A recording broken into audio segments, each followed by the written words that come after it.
Everyone.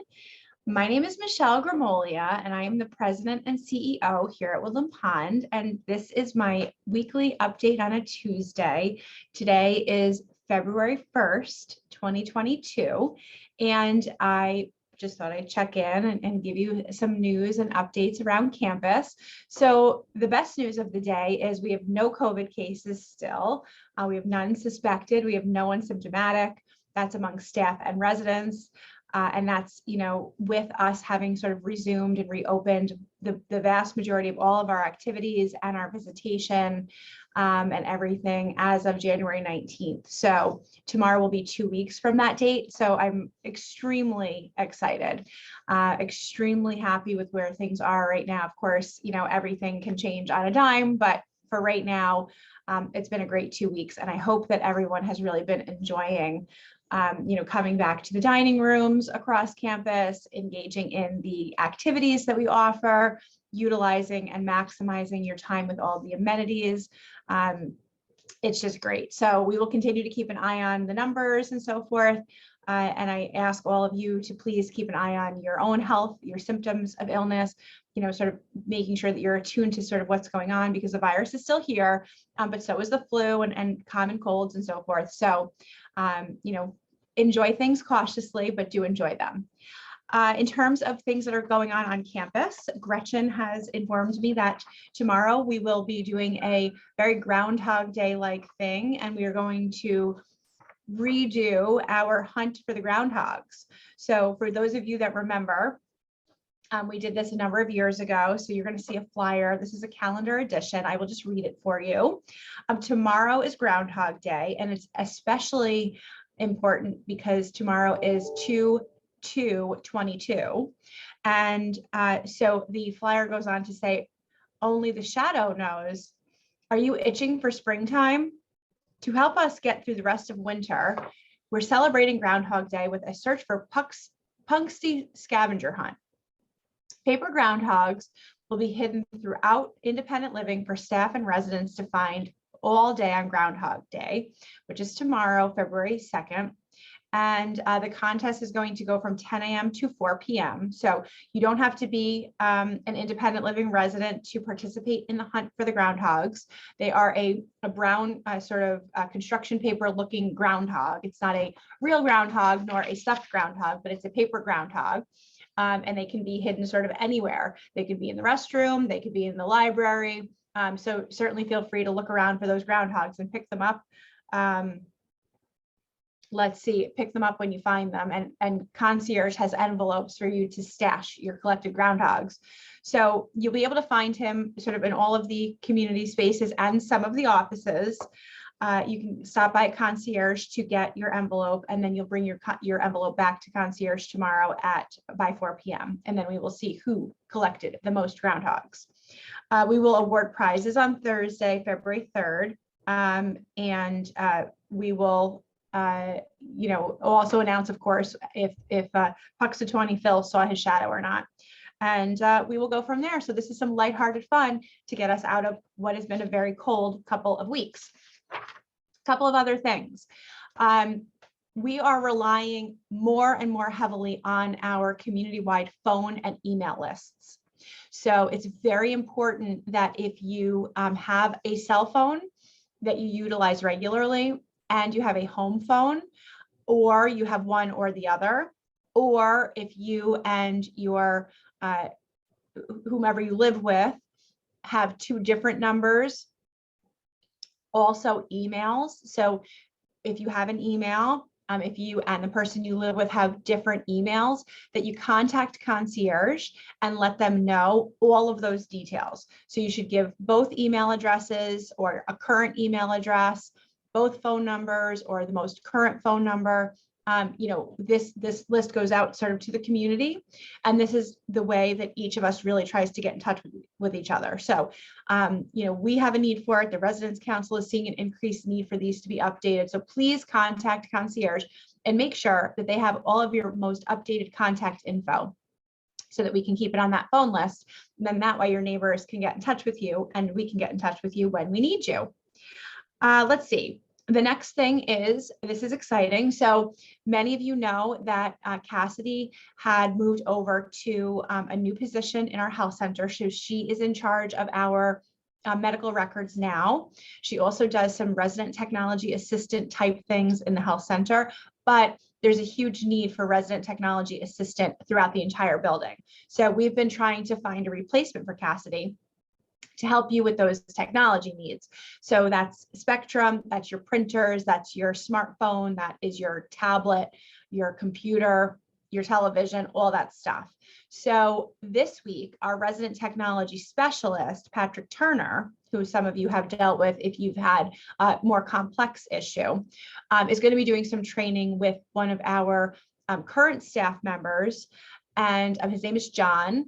And really kind of introducing John to residents, having John shadow Patrick while he's doing some RTS, resident technology specialist type stuff, so that in hopes that John will be able to take over, maybe if not all, but a good amount of what Cassidy was doing to help all of you, because it's great that you're on technology. It's great that we're utilizing these things, but we know you need help. So we're working as hard as we can to sort of get that situated. So if you see Patrick and John around today, you can certainly say hi.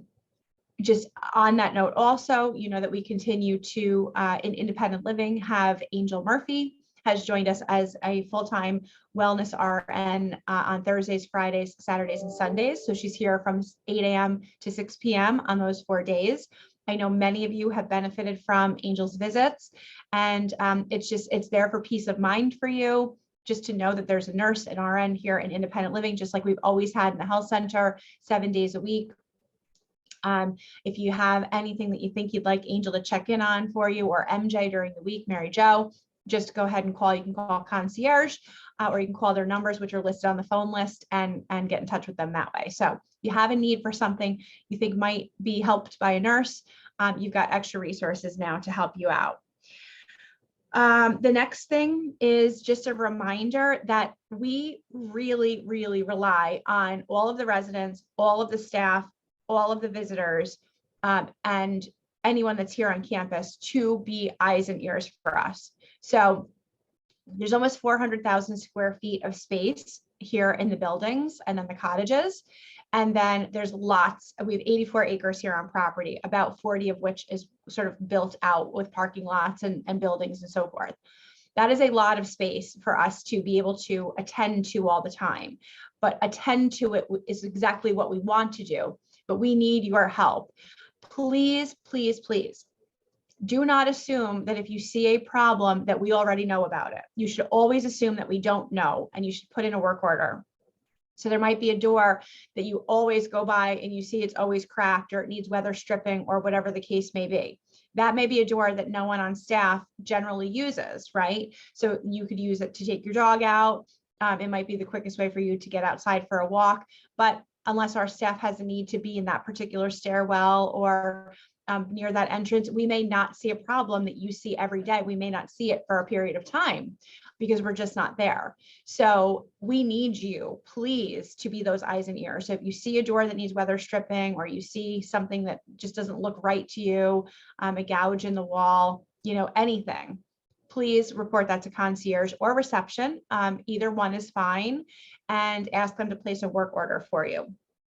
And it really is important. We can't be everywhere at once. And we are all here for the good of the community, and everybody has a voice. So we would ask you to please make sure that you're doing that, and that will help us keep on top of everything that we need to. Let's see, I think the last thing that I just wanted to touch on is we do have our new general manager of dining is starting on Monday. We are continuing our search for a front of the house dining room manager for the main dining room. We thought we had a great candidate. Actually, we had a great candidate, but she unfortunately had to decline the offer for personal reasons. So we're kind of back on the hunt for that. But we're very committed to, you know, sort of addressing all of the things that arose from the most recent dining survey. So you are going to begin to see some really substantive changes in, you know, the offerings that we have coming out of the kitchen. You know, service type things will be improving. And all of this, I know there's been some questions about, when are we going to do an assisted living, garden view, health center, skilled nursing survey? Because the first survey that we did back in November was for the independent living residents. The reason that we did that was intentional. It's because everything on the community, at the community, emanates from the main kitchen. So we have to make sure that we get the main, service. So where the food is being envisioned,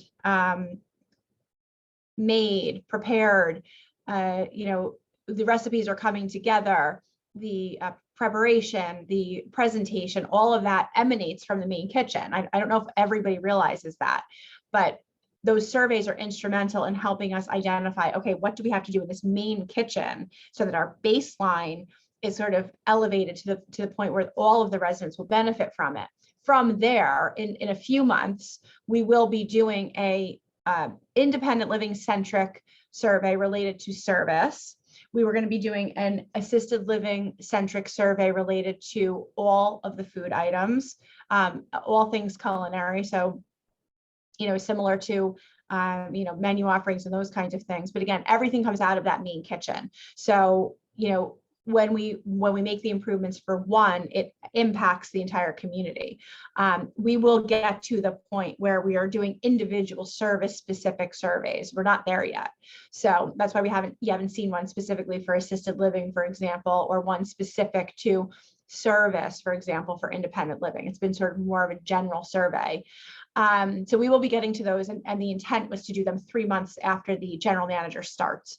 So the general managers will start on Monday, and then we're going to do an enhanced surveys in 3 months from there. In the meantime, anywhere on campus, and this is, I can't emphasize this enough, the absolute best way and the most impactful way for you to have any kind of, improvement or change to your service is to communicate a concern at the time of your meal.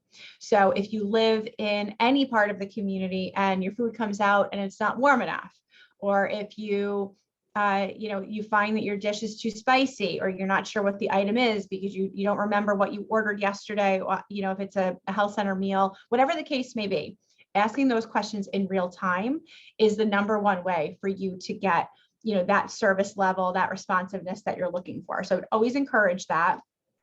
And, it's all a huge work in process right now.